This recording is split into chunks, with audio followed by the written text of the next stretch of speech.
धन, वैभव, सम्मान व शोहरत के ग्रह राहु अपना नक्षत्र परिवर्तन कर रहे हैं। इसका आप पर यानी सभी 12 राशियों पर 2021 और 22 में क्या असर पड़ेगा, यह इस वीडियो में मैं आपको विस्तार से बताऊंगा। और राहु के क्या अच्छे उपाय करें इस नक्षत्र परिवर्तन में कि हम सबको अच्छे परिणाम मिलें, इस पर भी विस्तार से चर्चा करेंगे। तो आइए वीडियो की शुरुआत करते हैं।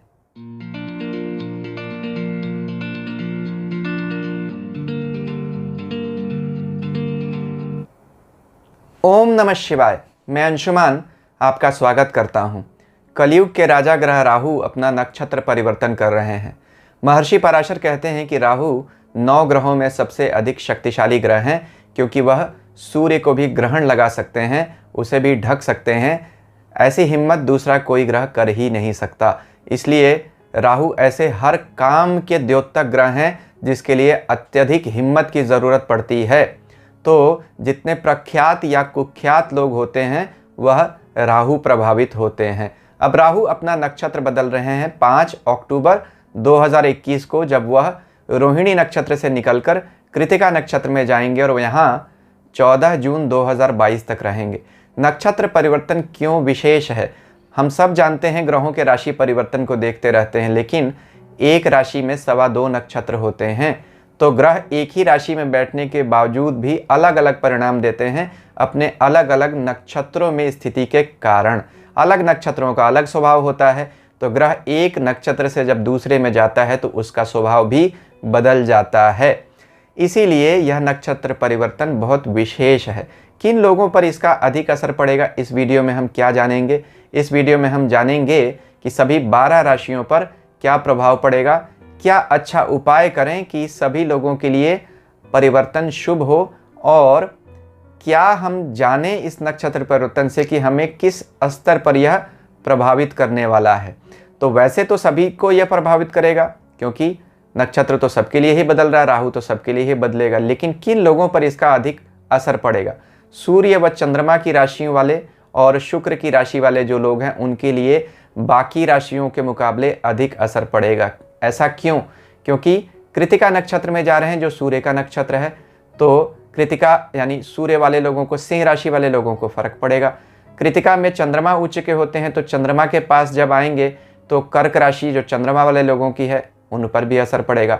वृष राशि में ही यह कृतिका नक्षत्र आता है, तो वृष के स्वामी शुक्र हैं, तो शुक्र की 2 राशि यानी वृष और तुला वालों पर भी इसका असर पड़ेगा। 4 तारीख को जिनका जन्म हुआ है यानी 4 नंबर वाले लोग, 4, 13, 22, 31 किसी भी महीने की, वह राहु वाले लोग होते हैं, उन पर भी इसका असर बाकी लोगों के मुकाबले अधिक पड़ेगा। तो इससे पहले कि हम जानें कि 12 राशियों पर क्या असर पड़ेगा अलग अलग राशि के हिसाब से, यह समझने की कोशिश भी करेंगे कि राहु आखिर इस नक्षत्र में क्या फल देते हैं। उपाय मैं आपको इसी में शामिल कर दूंगा जब मैं शुरू में यह बताऊंगा कि राहु के इस नक्षत्र परिवर्तन का फल क्या होने वाला है, तो इसी में से उपाय भी निकलेंगे। तो पहले आप उपाय सुन लीजिए, उसके बाद अपना राशिफल सुन लीजिए। अगर आप उपाय नहीं सुनना चाहते हैं तो सीधे थोड़ा आगे वीडियो बढ़ाकर अपना राशिफल सुन सकते हैं, लेकिन उपाय सुनना चाहते हैं तो पहले जो राहु कृतिका नक्षत्र में क्या करते हैं, यह जब तक आप नहीं समझेंगे तब तक आप उपायों को भी नहीं समझ पाएंगे। तो देखते हैं कि राहु इसमें क्या करने वाले हैं। देखिए, किन लोगों पर इसका अधिक असर पड़ेगा? जो राहु से जुड़ा हुआ काम करते हैं, जैसे टेक्नोलॉजी का जो काम करते हैं, जो लोग फाइनेंस के फील्ड में हैं, जो लोग शेयर मार्केट में हैं, किसी तरह का सट्टे का भी काम करते हैं, या जो लोग विदेश से जुड़ा हुआ कोई काम करते हैं, इंपोर्ट एक्सपोर्ट का अगर कोई काम है, उसके लिए भी हर तरह की वित्तीय व्यवस्थाओं को राहु और बुध कंट्रोल करते हैं। आजकल खास तौर पे कंप्यूटर से जुड़े हुए, टेक्नोलॉजी, इंटरनेट से जुड़े हुए, मीडिया, सोशल मीडिया से जुड़े हुए सारे काम राहु के ही अधिकार में आते हैं। तो 5 अक्टूबर 2021 से लेकर 14 जून 2022 तक राहु इस नक्षत्र में रहेंगे। यह नक्षत्र मेष राशि के 26 डिग्री 40 मिनट से लेकर वृष राशि के 10 डिग्री तक आता है। राहु ऐसा ग्रह है जो हमेशा 2 एक्सट्रीम्स को दिखाता है। देखिए, राहु, रा हूँ, मैं राम हूँ और रावण भी हूँ। तो राहु पैदा तो असुर हुआ था, लेकिन वह अमृत पीकर देवता भी बन गया। तो यह एकमात्र ऐसा ग्रह है राहु और केतु जो देवता भी हैं और दानव भी हैं। तो राहु ऐसी परिस्थिति और ऐसी बुद्धि देता है कि आप सारे ऐसे काम करें जो दुनिया में आपराधिक प्रवृत्ति के माने जाते हैं। और वहीं रामकृष्ण परमहंस जैसे महान आध्यात्मिक विभूति का राहु आत्मा कारक ग्रह था, तो मोक्ष भी दे सकता है। तो राहु से आप क्या लेना चाहते हैं या आप उसको कैसे हैंडल करते हैं उस पर निर्भर करता है। देखिए, यह कृतिका नक्षत्र क्या है। वृष राशि में चंद्रमा उच्च का माना जाता है। वृष राशि में राहु भी उच्च के माने जाते हैं। राहु और चंद्रमा दोनों की ही उच्च राशियां हैं। इसके पहले सूर्य, वृष से ठीक पहले जो मेष राशि आती है उसमें उच्च माने जाते हैं। शुक्र की यह अपनी स्वयं की राशि है। इसलिए यह वृष राशि और कृतिका नक्षत्र धन, वैभव, सम्मान, शोहरत और हर तरह की समृद्धि के लिए बड़ा अच्छा नक्षत्र माना जाता है। इसका निशानी इसकी क्या होती है, कृतिका नक्षत्र की और वृष राशि की? बैलगाड़ी और बैल। बैलगाड़ी और बैल क्या माने जाते थे पुराने ज़माने में? जिसके घर के आगे जितने बैल वह आदमी उतना ही संपन्न। आज के समय में अगर हम कहें तो जिसके घर के आगे जितनी गाड़ियाँ, जिसका जितना बड़ा घर, वह उतना धनी आदमी माना जाता है। इसलिए स्टेटस को यह वृष राशि और कृतिका नक्षत्र और राहु दिखाते हैं। इसका स्वामी सूर्य है और जो हमेशा क्या दिखाता है? चलता रहना, क्योंकि सूर्य हमेशा चलता रहता है। चंद्रमा यहाँ उच्च का होता है। 3 डिग्री वृष राशि में कृतिका नक्षत्र ही आता है जहाँ चंद्रमा उच्च का होता है। तो चंद्रमा भी क्या दिखाता है? चलते रहो। राहु क्या दिखाता है? राहु का सिंबल है धुआं, तो राहु भी बोलता है चलते रहो। तो यह ऐसा नक्षत्र है जिसमें जो लोग भी गतिशील काम करते हैं, यानी जो चेंजेबल काम करते हैं, जो टेक्नोलॉजी से जुड़े हुए हैं, ट्रैवल से जुड़े हुए हैं, टूरिज्म से जुड़े हैं, फाइनेंस से जुड़े हुए हैं, उनके लिए यह बड़ा अच्छा नक्षत्र परिवर्तन होने वाला है। देखिए, राहु को यह नक्षत्र विशेष रूप से पसंद है। ऐसा क्यों? क्योंकि 7 तल जो हैं धरती से नीचे कहे गए, अतल, वितल, सुतल, रसातल, तलातल, महातल और पाताल। 7 तल धरती से ऊपर कहे गए। भू, भुवः, स्वः, महः, जनः, तपः, सत्य। तो राहु और केतु कैसे बने थे? समुद्र मंथन से। समुद्र मंथन क्यों हुआ था? क्योंकि राक्षस भी चाहते थे कि अमृत पीकर स्वर्ग में जाएं। तो तीसरा लोक कौन सा आता है ऊपर का? भू, भुवः, स्वः। कृतिका नक्षत्र कौन सा नंबर का नक्षत्र है? तीसरा। अश्विनी, भरणी और कृतिका। तो यह दिखाता है कि यह देवलोक जाने का नक्षत्र है। इसीलिए इसमें सूर्य इसके मालिक हैं और चंद्रमा यहाँ उच्च के माने जाते हैं। सूर्य और चंद्रमा दोनों देवता हैं, यहाँ बहुत बली हैं। लेकिन सूर्य और चंद्रमा ने ही राहु का भांडा फोड़ा था कि यह असुर है जो अमृत पीकर देवलोक में जाना चाहता है, जब भगवान विष्णु ने उसका गला काट दिया था। इसलिए राहु सूर्य व चंद्रमा को अपना शत्रु मानता है। यहाँ सूर्य व चंद्रमा दोनों ही मजबूत होते हैं क्योंकि अपने ही नक्षत्रों और बली राशियों में होते हैं। तो राहु जब यहाँ आता है इस नक्षत्र में तो उसे बली सूर्य व चंद्रमा मिलते हैं जिन्हें वह ग्रहण लगाता है। यानी ग्रहण लगाना यानी मेटाफोरिकली, यानी जिन्हें वह उस पर अधिकार पा लेता है। इसलिए राहु को कृतिका नक्षत्र बहुत अधिक पसंद आता है। नया घर, नई गाड़ी खरीदने के लिए यह नक्षत्र बहुत अच्छा माना जाता है। कहीं विदेश यात्रा करने के लिए या उसकी प्लानिंग बनाने के लिए भी यह नक्षत्र बहुत अच्छा माना जाता है। ख़ास तौर पर राहु भी विदेश को ही दिखाता है। इसलिए जो लोग भी विदेश जाना चाहते हैं इस नक्षत्र परिवर्तन का अच्छा लाभ उठा सकते हैं। अगर उनकी कुंडली में कोई भी ग्रह, चाहे राहु हो या कोई भी ऐसा ग्रह जिसकी महादशा या अंतरदशा चल रही है, वह भी कृतिका नक्षत्र में है, तो राहु उन्हें विदेश जाने में मदद करेगा। अब देखते हैं कि कृतिका का मतलब क्या होता है। इसी बात से उपाय निकलेंगे। आपको क्या उपाय करने हैं आपको समझा देता हूँ अच्छे से। देखिए, कृतिका का मतलब होता है काटना, टू कट। तो तलवार या चाकू इसका सिंबल है इस नक्षत्र का। यानी हर ऐसा काम जो अग्नि या तलवार से जुड़ा हुआ, यानी मेटलर्जी से जुड़ा हुआ है, इंजीनियरिंग है, टेक्नोलॉजी है, फाइनेंस है, फर्नेस है, अग्नि से जुड़े हुए जो लोग काम करते हैं, डिफेंस में जो हैं जहां बहुत ज़्यादा हिम्मत व बहादुरी की ज़रूरत है, स्पाई सर्विसेज में हैं, प्राइवेट सिक्योरिटी एजेंसी चलाते हैं, उन सब लोगों के लिए यह नक्षत्र परिवर्तन अच्छा रहेगा। जो लोग विदेश जाना चाहते हैं उनके लिए तो मैंने बता ही दिया। कृतिका संस्कृत के कृत धातु से बना है। कृत का मतलब होता है करना, ऑलवेज एट वर्क। तो जो लोग भी ऐसे कामों में जुड़े हुए हैं जैसे ट्रैवल, जिसमें हमेशा आपको चलते रहना है, फाइनेंस, जिसमें आपको हमेशा अपबीट रहना है या जिसमें आपको हमेशा ट्रैक करते रहना है मूवमेंट्स को, जैसे शेयर मार्केट, उन लोगों के लिए यह नक्षत्र परिवर्तन बहुत अच्छा हो रहा है, क्योंकि वृष राशि में यह नक्षत्र आता है। वृष धन प्राप्ति का नक्षत्र होता है। राहु भी धन जमा करने को पसंद करता है। तो वृष राशि के स्वामी शुक्र और राहु दोनों ही जमाखोरी को दिखाते हैं। तो जो लोग भी बहुत ज़्यादा पैसा कमाना चाहते हैं उनके लिए यह नक्षत्र अच्छा होता है। कृतिका उन 6 देवियों के भी नाम हैं जिन्होंने शिव जी के पुत्र कार्तिकेय का पालन किया था, जिन्होंने तारकासुर का वध किया। इसीलिए कार्तिक भगवान का नाम कार्तिकेय भी है, क्योंकि उनकी 6 माताएं थीं जिनका पालन जिन्होंने किया था कार्तिकेय भगवान का। कार्तिकेय किस पे बैठते हैं? मोर पे।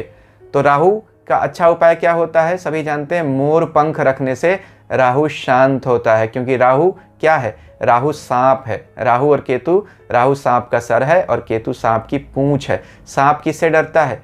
मोर से डरता है। तो अभी उपाय क्या निकला? मोर का पंख रखिए अपने पास, अपने घर में, जहां आपकी तिजोरी है, जहां आपका वर्क प्लेस है, अपने वॉलेट में रख सकते हैं, अपनी जेब में रख सकते हैं, कुर्ते में रख सकते हैं। तो राहु का कोई भी निगेटिव प्रभाव आप पर नहीं आएगा। यह एक अच्छा उपाय होता है। इसके एक स्वामी अग्नि भी हैं और सूर्य भी हैं। अग्नि क्यों? क्योंकि ऐसा कहा जाता है कि भगवान कार्तिकेय के जो पिता हैं वो अग्नि के रूप में भी थे, जिन्होंने 6 देवियों को कार्तिकेय को प्रदान किया था। इसलिए भी इसके स्वामी अग्नि सूर्य के साथ माने जाते हैं। और वैसे भी देखा जाए तो सूर्य तो अग्नि के ही ग्रह हैं। तो सूर्य चूंकि इस नक्षत्र के स्वामी हैं, इसलिए अग्नि को भी कहा जा सकता है। भगवान नारायण ने अग्नि देव के रूप में ही अवतार लिया था और उन्हें यज्ञ पुरुष भी कहा जाता है। यज्ञ किस चीज़ से होता है? अग्नि से होता है। इसलिए भगवान का एक नाम यज्ञ भी है। यज्ञ भगवान या यज्ञ पुरुष भी कहते हैं श्री हरि नारायण को। देखिए अग्नि क्या करती है? जो हम उसमें समिधा डालते हैं या जो होम करते हैं, वह ऊपर की तरफ उठकर ऊपर के 7 लोगों को ले जाकर देती है, उनके निवासियों को, जिससे उनकी पुष्टि हो और वह हमें आशीर्वाद दें, जिससे धरती के लोगों की पुष्टि हो। इसलिए भगवान का एक नाम यज्ञ है। और भगवान कहते हैं कि यज्ञ से मनुष्यों का भी कल्याण होता है और ऊपर के लोगों का भी कल्याण होता है। अग्नि के 7 मुख कहे गए। एक उपनिषद है मुंडकोपनिषद, इसमें अग्नि को सप्त जिह्वा कहा गया, यानी 7 जीभ वाली। वैसे भी देखा जाए विष्णु सहस्त्र नाम में भी भगवान विष्णु का नाम है सहस्त्रार्चिः सप्त जिह्वः सप्तधा सप्तवाहनः, यानी 7 जीभ वाले हैं भगवान। तो इसलिए क्या उपाय इसका निकला अभी मैं बताता हूँ आपको। अग्निहोत्र यज्ञ करना है। जिन्हें समझ में आता है अग्निहोत्र यज्ञ कैसे करना है, उन लोगों के लिए बता रहा हूँ। किसी भी बुधवार को दिन या शनिवार के दिन शाम के समय में गूलर की लकड़ी से अग्निहोत्र यज्ञ करना है। राहु के मंत्रों का जाप करते हुए घी के आप आहुति दे सकते हैं, एक छोटे से पात्र में कर सकते हैं, राहु का बीज मंत्र करते हुए। राहु के इस नक्षत्र में अगर आपने ये उपाय कर लिया परिवर्तन में, तो आपको राहु कभी भी तकलीफ नहीं देंगे, बल्कि बहुत अच्छा रिजल्ट देंगे। अगर आप ये नहीं कर सकते हैं तो फिर आपको क्या करना चाहिए? देखिए राहु का फल क्या है? राहु का फल गूलर का फल है। या राहु का फूल क्या है? राहु का फूल है चमेली का फूल। तो चमेली के फूलों से आप बुधवार के दिन या शनिवार के दिन शाम को स्वामी कार्तिकेय की या हनुमान जी की पूजा कर सकते हैं। शाम को क्यों? क्योंकि सूर्यास्त का यानी गोधूली वेला का जो समय होता है वह राहु का समय होता है। राहु और शनि यह तामसिक प्रवृत्ति के ग्रह हैं। अंधेरा बढ़ने से इनकी शक्ति बढ़ती है, इसीलिए राहु का समय गोधूली का और उसके बाद का समय शनि का समय कहा जाता है। तो राहु और शनि के सारे उपाय हमें शाम को अंधेरा होते समय और उसके बाद करने चाहिए। तो आप क्या कर सकते हैं? गूलर के पेड़ की जड़ आप किसी बुधवार के दिन या शनिवार के दिन शाम को लेकर आ सकते हैं, या उसका फूल मिल जाए वह भी ला सकते हैं, और अपने घर में दक्षिण दिशा में अपनी तिजोरी के अंदर ब्लू कलर के यानी नीले कलर के कपड़े में बांध कर रख सकते हैं। अगर आपका घर बड़ा है तो आप गूलर का पेड़ लगा भी सकते हैं दक्षिण दिशा, यानी अपने साउथ वॉल में के पास आप अपने सदर्न डायरेक्शन में गूलर का पेड़ लगा सकते हैं। नहीं जो लगा सकते, जिनके पास इतनी जगह नहीं है, वो गूलर का फूल लाकर ब्लू कपड़े में बांध कर रख सकते हैं। इससे भी राहु जब कृतिका नक्षत्र में जाते हैं तो धन की बारिश कर देते हैं। वैसे भी देखिए, यह गूलर का पेड़ जो है वह वृष राशि और तुला राशि का अपना पेड़ माना जाता है और यह शुक्र का भी पेड़ है।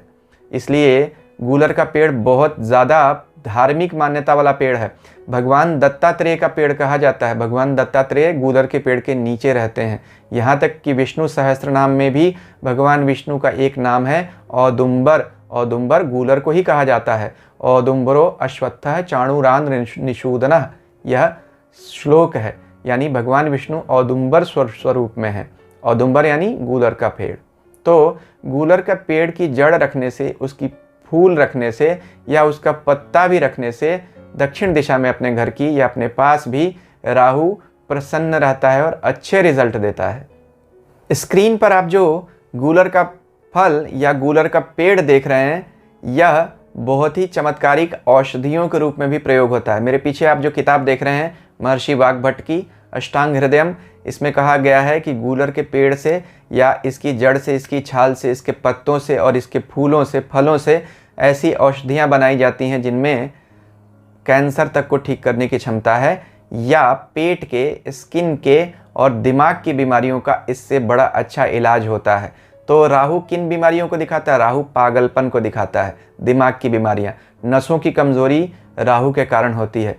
स्किन की जितनी परेशानियां होती हैं, शरीर का फूलना और मति भ्रम का रहना, यह सब राहु के ही लक्षण हैं। तो यह पेड़ जो है यह इन्हीं बीमारियों को दूर करने के काम में आयुर्वेद में लाया जाता है। देखिए, आयुर्वेद, ज्योतिष, धर्म, यह सब कैसे आपस में जुड़े हुए हैं। सिर्फ कड़ियाँ जोड़कर उन्हें सही परिप्रेक्ष्य में समझने की ज़रूरत है, यानी राइट कॉन्टेक्स्ट में। अगर आप अच्छे से इन उपायों को करेंगे तो कृतिका नक्षत्र में राहु का यह परिवर्तन आपके लिए बहुत अच्छा फल देगा। आप स्क्रीन पर जो थंब डाउन देख रहे हैं, यह मैं क्यों दिखा रहा हूँ? क्योंकि ऐसा कभी हो ही नहीं सकता कि कोई राशि परिवर्तन, नक्षत्र परिवर्तन हमेशा और हर मामले में सिर्फ और सिर्फ शुभ ही हो। तो यहाँ क्या अशुभता या क्या समस्या आ सकती है?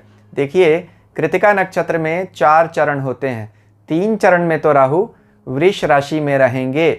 वृष राशि में कृतिका नक्षत्र के 3 चरण आते हैं और 1 चरण कृतिका का मेष राशि में होता है। अब राहु चूंकि उल्टे चलते हैं, यानी वक्री गति होती है, इसलिए यह पहले वृष में जाते हैं और फिर उसके पीछे वाली राशि मेष में आएंगे। तो पहले कृतिका के जो 3 चरण आपकी वृष राशि में आएंगे वहाँ रहेंगे, और अंतिम चरण जब मेष राशि में आएंगे तो उसमें वह मेष राशि में चले जाएंगे। तो फिर क्या समस्या होगी? देखिए, वृष राशि में तो बहुत अच्छा है राहु का परिवर्तन, क्योंकि कृतिका जब वृष में पड़ती है तो उसमें राहु चूँकि अपनी उच्च राशि में होते हैं, यहाँ वह बहुत सहज महसूस करते हैं। वृष धन की राशि है, राहु भी धन को रिप्रेजेंट करते हैं, यहाँ सब कुछ अच्छा है। लेकिन मेष राशि के स्वामी मंगल होते हैं और कृतिका नक्षत्र के स्वामी तो सूर्य हैं ही। मंगल और सूर्य दोनों ही राहु के बड़े शत्रु हैं। तो वृष राशि के स्वामी तो शुक्र हैं, उसके तो मित्र हैं। तो मित्र की राशि में बैठे हुए वह अच्छा परिणाम देंगे, उनका कोई युद्ध नहीं होगा सूर्य से। लेकिन मेष राशि में जब आ जाएंगे तब वह युद्ध के मूड में या मोड में आ जाएंगे। राहु मेष राशि में क्या देते हैं और मेष में कृतिका में क्या देते हैं? आदमी ओवर बियरिंग हो जाता है, हॉटी हो जाता है, उसकी वाणी में विषमता आ जाती है, बहुत अधिक डेयर डेविल हो जाता है, यानी ऐसा कोई काम जो बिल्कुल लेना ही नहीं चाहिए वह भी उसमें कूद पड़ेगा। डिसिप्लिन की बहुत भारी कमी हो जाती है। ऐसे लोग जब जैसा तब तैसा करने लगते हैं, झगड़े लड़ाई बहुत करने लगते हैं।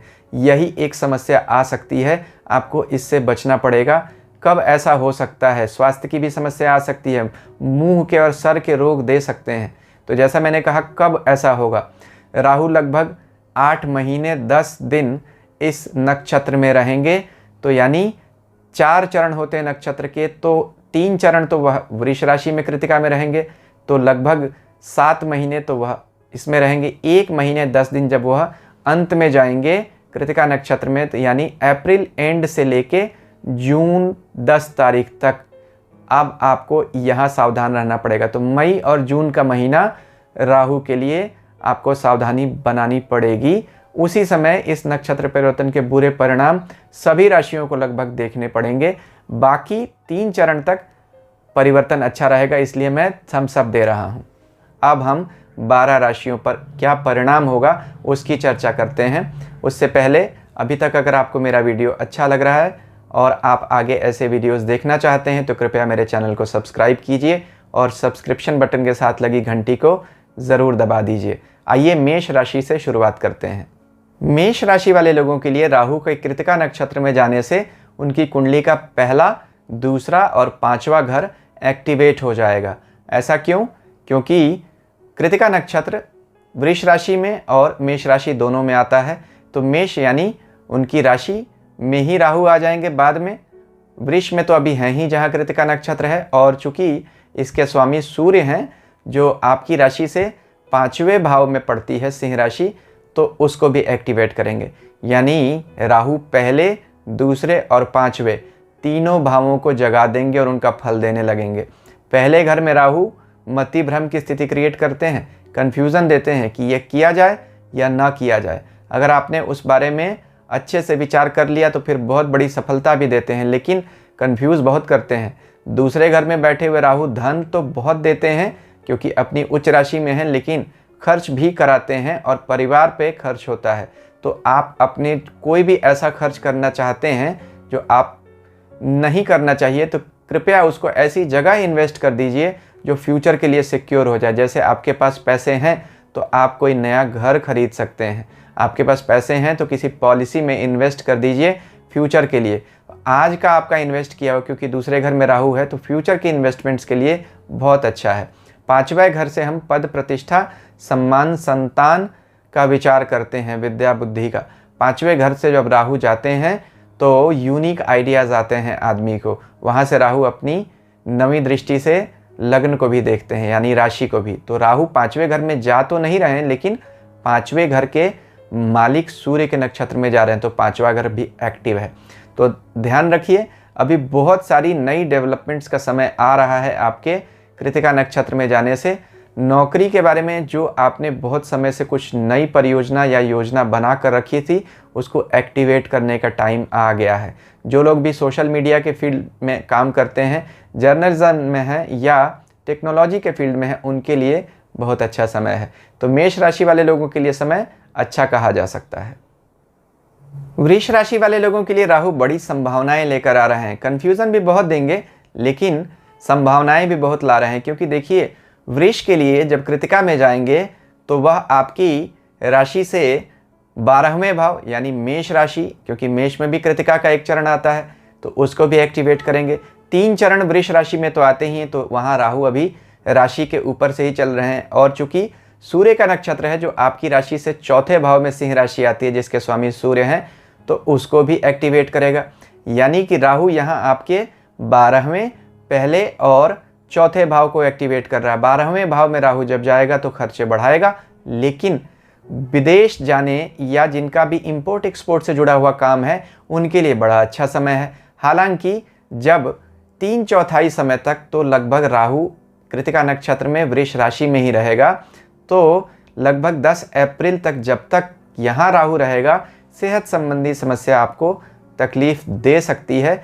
कोई ऐसा काम जो आपको बहुत समय से करने की इच्छा तो हो रही है, लेकिन आप हिम्मत नहीं कर पा रहे हो, शुरुआत नहीं कर रहे हो, इसके लिए यह समय बहुत अच्छा है। जो लोग भी नया घर लेना चाहते हैं, नई गाड़ी लेना चाहते हैं, उनके लिए भी समय अच्छा कहा जा सकता है।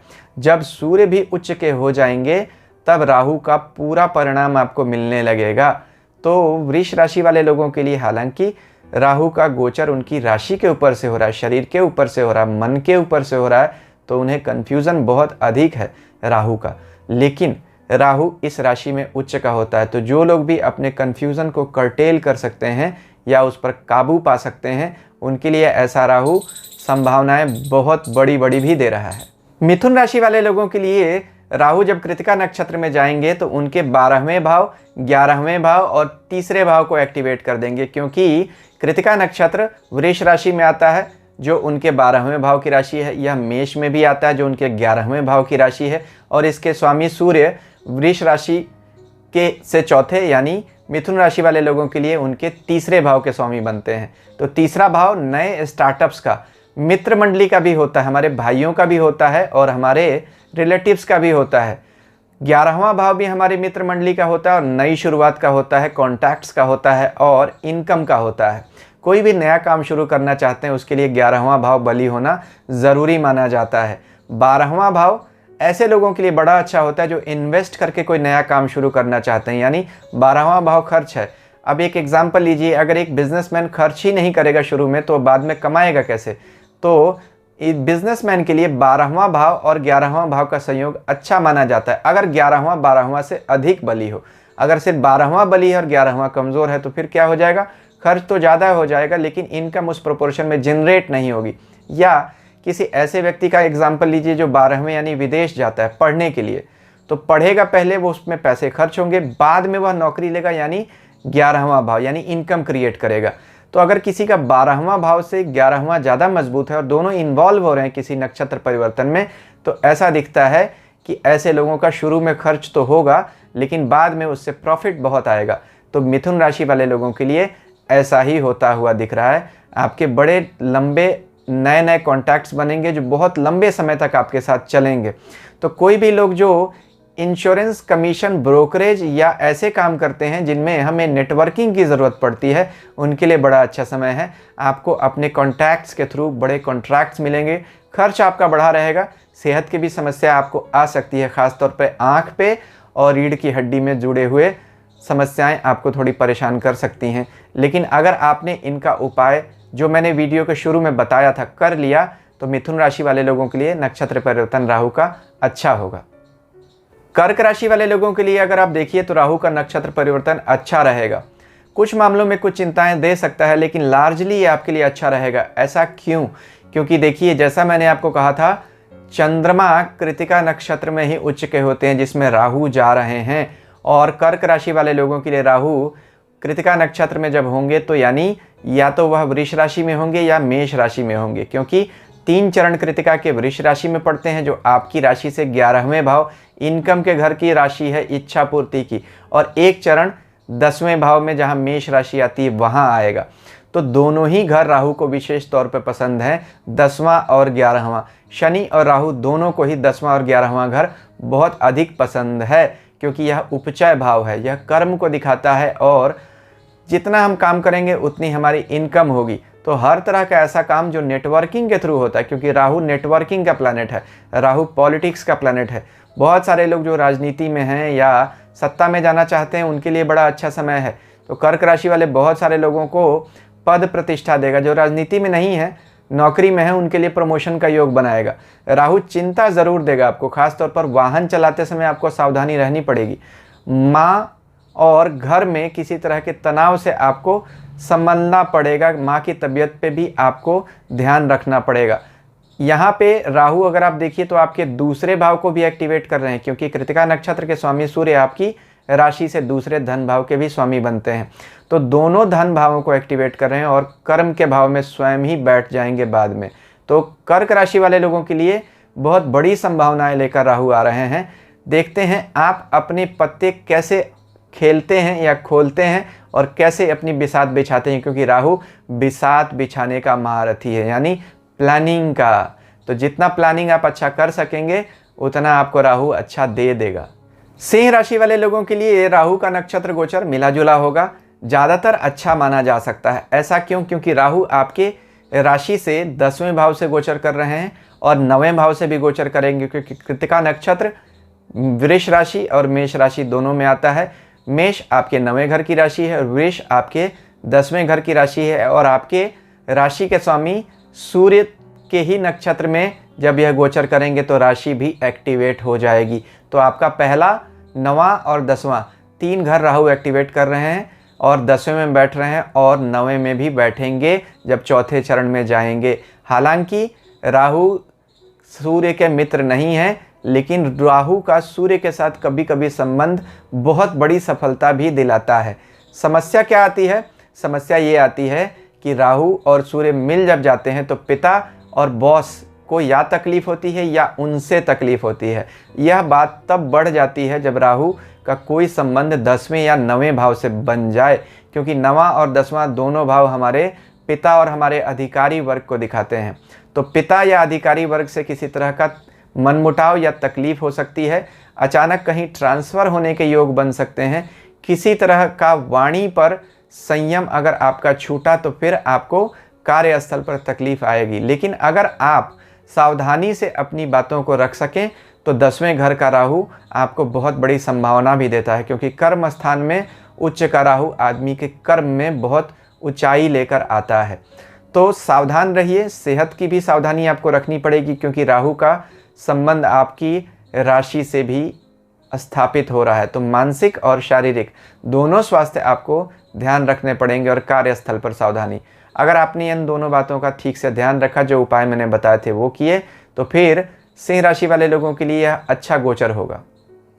कन्या राशि के लिए राहु उनके 8वें, 9वें और 12वें भाव को एक्टिवेट करेंगे। 8वें भाव को इसलिए क्योंकि जब कृतिका नक्षत्र के एक चरण बचा रहेगा तो वह मेष राशि में आ जाएंगे, यानी आपके 8वें भाव में। कृतिका नक्षत्र के शुरू के 3 चरण में राहु 9वें भाव में रहेंगे, वृष राशि में, और कृतिका के स्वामी सूर्य हैं, जो आपकी राशि से 12वें भाव के स्वामी बनते हैं, यानी सिंह राशि कन्या के 12वें भाव में आती है। तो 8, 9 और 12 3 भाव एक्टिवेट हो रहे हैं। इनमें 8 और 12 अच्छे नहीं माने जाते हैं।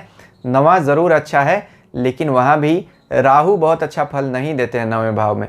फिर भी चूँकि उच्च के बैठे हुए हैं और 8वां 12वां दोनों विदेश को दिखाता है, इसलिए विदेश जो लोग जाना चाहते हैं उनके लिए यह गोचर बहुत अच्छा होगा।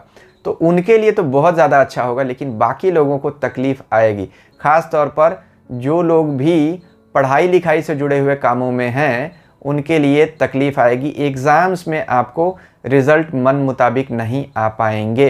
किसी तरह का कॉम्पिटिटिव एग्ज़ाम देना चाहते हैं तो सफलता मिलनी मुश्किल हो सकती है। उपाय जो मैंने शुरू में बताए थे वह ज़रूर कर लीजिए। अपने इन्वेस्टमेंट्स का ध्यान ज़रूर रखिएगा और गाड़ी चलाते समय बहुत सावधानी रखिए। राहु का संबंध 8वें और 12वें दोनों दुर्घटना और हॉस्पिटल के घरों से बन रहा है, और वह भी राहु बीमारी और दुर्घटना का प्लैनेट है। तो कन्या राशि वाले हर व्यक्ति को चोट चपेट से सावधानी रखनी पड़ेगी। अचानक की कोई परेशानी आ सकती है स्वास्थ्य की, खास तौर पर स्किन और पेट से संबंधित। दांत के रोग भी आपको परेशान कर सकते हैं मुंह में। तो कोई भी ऐसी चीज़ न खाइए जिससे आपके मुंह में कोई स्वेलिंग हो या आपके पेट में इनडाइजेशन की प्रॉब्लम हो। आपको 7-8 महीने खाने पर विशेष संयम रखने की ज़रूरत पड़ेगी। वाणी पर भी लगाम लगा के रखिए। राहु का 7वां गोचर आपके वाणी भाव के ऊपर होगा, यानी वह 8वें भाव से अपनी 7वीं दृष्टि से आपके दूसरे वाणी भाव को देखेंगे तो तकलीफ़ आपकी बढ़ा सकते हैं। तो कन्या राशि वाले लोगों के लिए राहु का गोचर तकलीफ़ें देता हुआ दिख रहा है। तुला राशि वाले लोगों के लिए राहु का गोचर मिला जुला रहेगा। आपकी राशि से 7वें, 8वें और 11वें भाव को राहु एक्टिवेट करेगा। 7वें में मेष राशि आती है, 8वें में वृष। तो कृतिका नक्षत्र मेष और वृष में आता है, तो यह दोनों भाव एक्टिवेट हो जाएंगे। नक्षत्र का स्वामी सूर्य आपकी राशि से 11वें इनकम के घर का मालिक है, सोशल कॉन्टैक्ट्स का, मित्र मंडली का मालिक है, वहाँ का भी घर एक्टिवेट हो जाएगा, तो इनकम बढ़ाएगा राहु। 7वें घर यानी व्यापार के घर में जब राहु का गोचर होगा उसका संबंध आपके 8वें और 11वें से होगा। तो केपी एस्ट्रोलॉजी में एक बड़ा अच्छा सूत्र है 7-8-11। 7-11 धन कमाना व्यापार से, और 8 जब उसमें आ जाता है तो अचानक का धन लाभ। कोई पुराना पैसा अटका हुआ है उसके आने की संभावना बढ़ा देता है ऐसा राहु। कॉन्टैक्ट्स के थ्रू कॉन्ट्रैक्ट्स मिल सकते हैं, लेकिन जब राहु का गोचर आपके 7वें भाव से होगा तो जीवन साथी के साथ संबंधों में लेकर या उनके स्वास्थ्य को लेकर आपको तनाव का सामना करना पड़ सकता है। कुछ लोग जो ऑलरेडी तनाव की स्थिति झेल रहे हैं उनकी स्थिति और तकलीफ़दायक हो सकती है। शादी टूटने के कगार तक जा सकती है, या व्यापार में भी बिजनेस पार्टनर से वाद विवाद बढ़ सकता है। तो आपको बहुत सूझबूझ से इन मामलों को हैंडल करना पड़ेगा। जो उपाय मैंने दिया है उन उपायों को करते रहिएगा तो राहु का गोचर आपके लिए मिला जुला लेकिन ज़्यादा अच्छा भी परिणाम देगा, यानी 60% हम इसको पॉजिटिव ज़रूर कह सकते हैं। हाँ, सेहत के लिए आपको और आपके जीवन साथी दोनों को संभल कर रहना पड़ेगा। वृश्चिक राशि वाले लोगों के लिए राहु का नक्षत्र परिवर्तन उनके 6ठे, 7वें और 10वें भाव को जगा रहा है, एक्टिवेट कर रहा है। तो 6ठा भाव राहु को विशेष तौर पर पसंद है, 10वां भाव भी राहु को पसंद है, 7वां भाव राहु वहाँ उठापटक करता है क्योंकि 7वां भाव समझदारी और पार्टनरशिप का भाव है। राहु अकेले चलने को पसंद करता है, पार्टनरशिप उसे पसंद नहीं है। हालांकि हर तरह की सूझबूझ को दिखाता है, लेकिन इस सूझबूझ के लिए उसको किसी दूसरे पर निर्भर रहना अच्छा नहीं लग जाता। Rahu is the most independent and fierce planet. यह किसी के अंडर में रहना पसंद नहीं करता, इसीलिए राहु डील ब्रेकर कहा जाता है, जहाँ पार्टनरशिप होती है, जहाँ विवाह होता है। इसलिए राहु का 7वें घर में बैठना विवाह तोड़ तक देता है, या तलाक भी करवाता है, या सेपरेशन कराता है किसी तरीके से। तो यह संभावना आपकी बन सकती है अगर आपने अपने आचार विचार व्यवहार में संयम और शालीनता नहीं रखी, क्योंकि आपके व्यवहार में अभी ऐसा दिखता है कि गर्मी बढ़ जाएगी। राहु जब भी लग्न को या राशि को देखता है तो आदमी में हॉटीनेस बढ़ जाती है, यानी उसमें उद्दंडता भी आ जाती है, क्योंकि राहु उद्दंडता का प्लैनेट है। तो यह किसी तरह के सोशल कस्टम को नहीं मानता है, सोशल नॉर्म्स को नहीं मानता है। जो पहले से होता आया है, राहु बोलता है मैं कुछ नया करूँगा, चाहे वह सही हो या गलत हो, या तो बाद में देखेंगे, मुझे जो चाहिए मैं ले लूँगा। तो राहु इसीलिए चोर बनाता है। जो मोरालिटी का लोग ध्यान नहीं रखते हैं, सिर्फ अपना बेनिफिट देखते हैं, वह सब लोग राहु से रिप्रेजेंटेड होते हैं। छठे घर का राहु आपको शत्रु विजय तो दिला देगा, नौकरी में तरक्की भी दिला देगा, लेकिन 7वें भाव में जब तक चलता रहेगा, यानी कृतिका नक्षत्र के 3 चरण तक, तब तक आपको सावधानी विशेष रखनी पड़ेगी। 10वां घर भी आपका कर्म स्थान भी एक्टिवेट हो रहा है, तो छठे और 10वें का संबंध बन गया है, काम में परिवर्तन हो सकता है। तो वृश्चिक राशि वाले लोगों के लिए काम में, व्यापार में, विवाह में किसी तरह का परिवर्तन होने की पूरी संभावना दिखती है। आप सावधानी से अपने निर्णय लीजिए, हड़बड़ी का बिल्कुल त्याग कर दीजिए, तभी यह आपको कुछ दे कर जाएगा। धनु राशि वाले लोगों के लिए राहु उनके 5वें, 6ठे और 9वें घर को एक्टिवेट कर रहा है। 5वां इसलिए कि वहाँ मेष राशि आती है, 6ठा वृष राशि आती है और 9वां आपकी सिंह राशि आती है। तो कृतिका नक्षत्र मेष और वृष में होता है, तो आपका 5वां और 6ठा एक्टिवेट हो जाएगा, और उसके स्वामी कृतिका के आपकी राशि से 9वें भाव भाग्य और धर्म के घर के मालिक सिंह राशि बनती है, सूर्य हैं। तो 5, 6, 9 एक्टिवेट हो रहे हैं। 5 संतान, विद्या बुद्धि पद, 6ठा नौकरी और 9वां आपके पिता, बॉस, भाग्य, लंबी विदेश यात्रा। तो यह सब कुछ राहु देता हुआ दिख रहा है। राहु का 6ठा गोचर हमेशा अच्छा माना जाता है, तो 3/4 गोचर आपके 6ठे भाव से ही हो रहा है, तो अच्छा मान सकते हैं। 1/4 गोचर जब राहु आपके 5वें भाव से गोचर करेंगे, तब आपको कुछ तकलीफ संतान से जुड़ी हुई ज़रूर आ सकती है। उस समय आपको अपने जॉब प्लेस पर विशेष सावधानी की ज़रूरत रहेगी, क्योंकि आपकी 7.5 भी चल रही है। लेकिन आपके लिए कुल मिलाकर यह कहा जा सकता है कि राहु आपको अच्छा परिणाम देंगे। मकर राशि वाले लोगों के लिए राहु का गोचर चैलेंजेस लेकर आ रहा है। देखिए, राहु आपके 4थे घर, 5वें घर और 8वें घर को एक्टिवेट कर रहे हैं। 4थे घर में इसलिए क्योंकि वहाँ मेष राशि आती है, तो कृतिका नक्षत्र के 1 चरण में मेष राशि में रहेंगे। 4थे घर में राहु हृदय में चिंताएं देते हैं, वर्क प्लेस पे भी टेंशन देते हैं, क्योंकि वहाँ से वह अपनी 7वीं दृष्टि से आपके कार्यस्थल को देखते हैं। 5वें घर में राहु हालांकि अपनी उच्च राशि में है, तो जो लोग भी ऐसे काम करते हैं जिनमें किसी आइडिया की ज़रूरत पड़ती है, जैसे किसी तरह का पेटेंट लेना, बिल्कुल नया काम करना और उसको अपने नाम कर लेना, यह तो बहुत अच्छा है, राहु इसमें आपको सफलता देगा। जो लोग भी नई नौकरी पाने के इच्छुक हैं, जो लोग भी कुछ ऐसा काम करते हैं जहां दिमाग बहुत लगाने की ज़रूरत होती है, जो तुरंत हो, यानी फ्लैश में, intuitive mind, intuitive application of mind, जैसे शेयर मार्केट, जैसे किसी तरह का सट्टा, लॉटरी, उनके लिए तो यह राहु बहुत अच्छा है।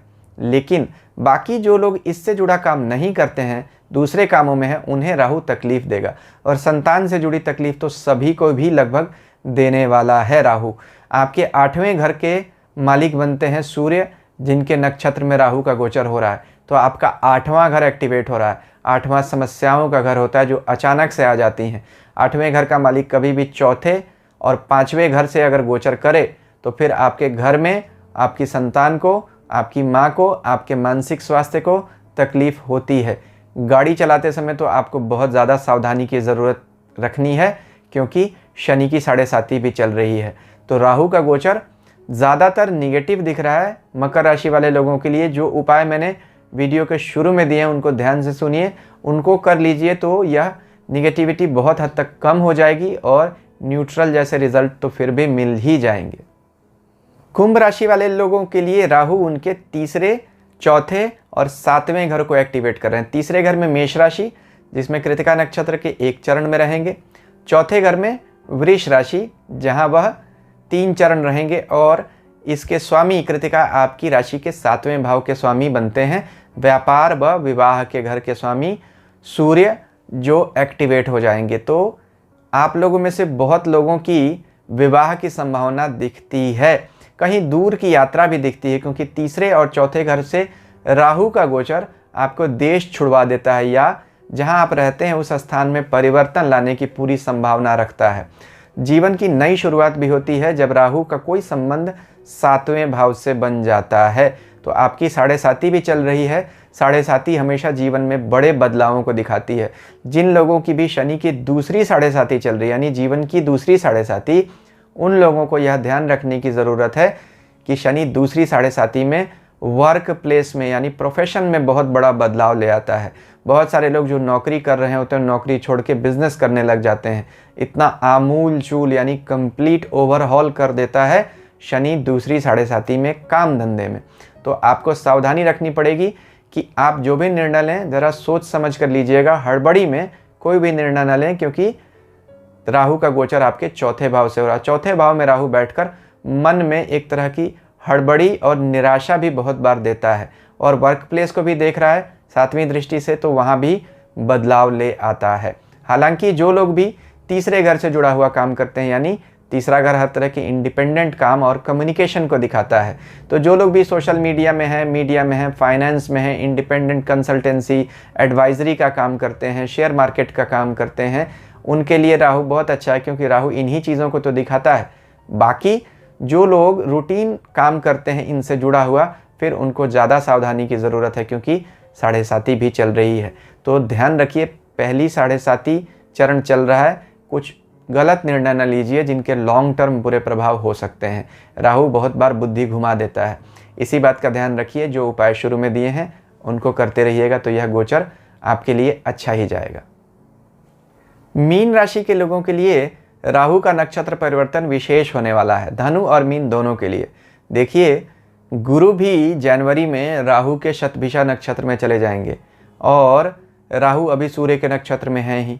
तो राहु के नक्षत्र में जब गुरु जाएंगे और गुरु राहु की राशि वाले लोगों को प्रभाव बढ़ा देंगे, तो आपकी राशि के दूसरे भाव, तीसरे भाव और छठे भाव को एक्टिवेट करने वाले हैं, क्योंकि दूसरे भाव में मेष राशि, तीसरे में वृष राशि, जिन दोनों राशियों में कृतिका नक्षत्र में राहु रहेंगे, और छठे भाव जहां कृतिका नक्षत्र के स्वामी सूर्य की सिंह राशि आती है, मीन राशि वाले लोगों के लिए। तो 1, 2, 3 और 6। 1 क्यों बोला? क्योंकि स्वयं बृहस्पति भी राहु के नक्षत्र में चले जाएंगे, तो आपका पहला घर भी एक्टिवेट हो जाएगा। तो पहला, दूसरा, तीसरा, छठा, यह 4 घर आपके राहु एक्टिवेट कर देंगे। कोई नए काम की शुरुआत करना चाहते हैं ज़रूर कीजिए। टैक्स के लफड़ों से बच के रहिएगा। किसी तरह का पुराना टैक्स संबंधित विवाद आपको आ सकता है, या पुरानी कोई फाइल भी खुल सकती है। सावधान रहिएगा, क्योंकि जब राहु इस नक्षत्र में रहेंगे लगभग उसी समय आपकी 7.5 भी शुरू होने वाली है। तो मीन राशि वाले लोगों के लिए राहु शुरू के 7-8 महीने बहुत अच्छा रिजल्ट देंगे। लास्ट के 1 से 1.5 महीने में आपको तकलीफ़ें बढ़ेंगी, जब राहु का गोचर आपके कृतिका नक्षत्र में जब वह मेष में आएंगे और आपके राशि से दूसरे जाएंगे, और ठीक उसी समय 7.5 शुरू हो चुकी होगी अगले साल, तब आपको चिंता करने की ज़रूरत ज़रूर रहेगी। लेकिन 8-8.5 महीने इस नक्षत्र में है, उसमें से 7 महीने आपके लिए यह अच्छे हैं। बाकी आगे समय में जब जैसा आएगा तब फिर बातें करेंगे, लेकिन अभी तो यह गोचर अच्छा है। तो अभी आप स्क्रीन पर और भी कुछ, इन्हें भी आप चाहें तो देख सकते हैं। मेरा चैनल सब्सक्राइब किया है तो अच्छी बात है, नहीं किया है तो कर दीजिएगा। ईश्वर हम सबका कल्याण करें। शांति ओम।